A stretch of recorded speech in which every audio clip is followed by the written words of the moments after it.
No, we have an apartment. I'm not getting a house until somewhere probably 2-3 years from now because I ended up filing bankruptcy Okay. last year. How old are you? Took it off my credit. I'm 22. You're 20. Why you filed bankruptcy? I filed bankruptcy because when I was 18, I'm gonna tell you, it's a crazy story. I came a long way. So I filed bankruptcy simply because when I was 18, I had ended up getting a car loan. I wrecked that car. They paid it off. I got another car loan, and then the motor went out. Got rid of it. They paid it off, and then I got another car. And what initially happened was the guy sold me the car, and he told me that it had this done to it, that done to it. It was a boosted 5.0 or whatnot, Mustang.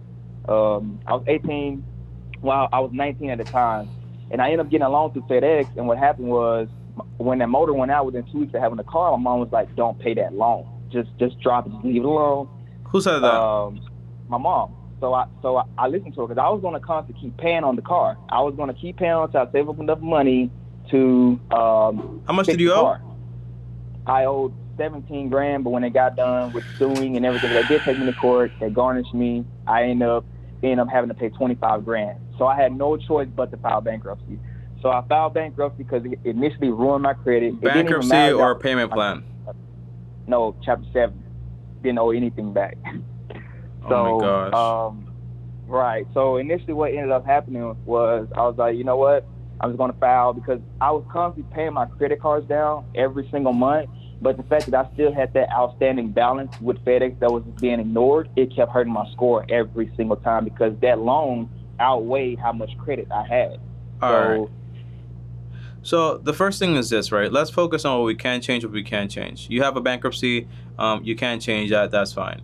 One thing is this, right?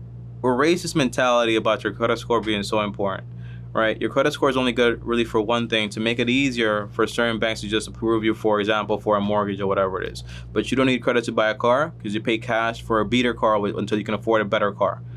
And on top of that, whenever it comes to buying a home, for example, if you go with a standard bank, a lot of times they do manual underwriting where basically take a look at your income, also your expenses, and for example, your debts and all that stuff, and they write you up, for example, on like how much money you can actually get, right? So they have ways to give people loans that don't have any credit. The big problem with you is, for example, it's not you don't have any credit, it's that you have terrible credit now because of a bankruptcy. But right now, that's a separate issue for another time, because what I want to fix is basically what's going on, because this bankruptcy was literally like 4 years ago, and you have $217 in your bank account. So let's fix this, right?